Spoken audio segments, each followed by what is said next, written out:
ஒரு துடிப்பான தோட்டத்தில் கோடி என்ற ஆர்வமுள்ள கம்பளிப்பூச்சி வாழ்ந்து வந்தது.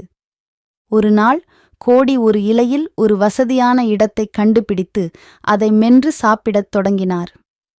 அவருக்கு ஆச்சரியமாக பெல்லா என்ற புத்திசாலித்தனமான வயதான பட்டாம்பூச்சி அவருக்கு அருகில் படபடத்தது. பெல்லா தனது ஞானத்தை பகிர்ந்து கொண்டார். சின்ன கோடி, நீங்கள் உண்ணும் ஒவ்வொரு இலையும் தோட்டத்தில் இருந்து கிடைத்த பரிசு. அது வழங்கும் ஊட்டச்சத்திற்கு நன்றியுடன் இருங்கள். ஆர்வத்துடன் கோடி நன்றியை கடைபிடிக்க முடிவு செய்தார். தொடர்ந்து சாப்பிட்டுக் கொண்டே ஒவ்வொரு இலைக்கும் நன்றி தெரிவித்தார்.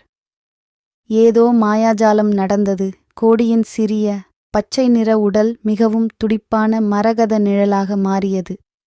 தோட்டத்தில் இருந்த மற்ற பூச்சிகள் கோடியின் மாற்றத்தை கவனித்து அவனது இரகசியத்தைக் கேட்டன. நன்றியுணர்வை பற்றிய பெல்லாவின் ஞானத்தை கோடி மகிழ்ச்சியுடன் பகிர்ந்து கொண்டார்.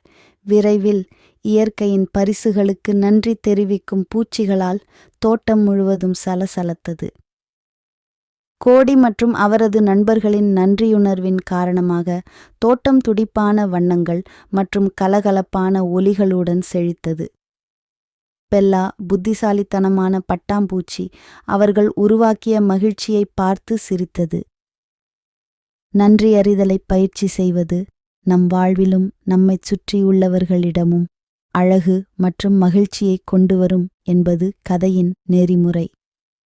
ஒரு நன்றியுள்ள இதயம் எளிமையான தருணங்களை கூட உண்மையிலேயே அசாதாரணமானதாக மாற்றும் என்பதை கோடியின் பயணம் குழந்தைகளுக்கு கற்பிக்கிறது.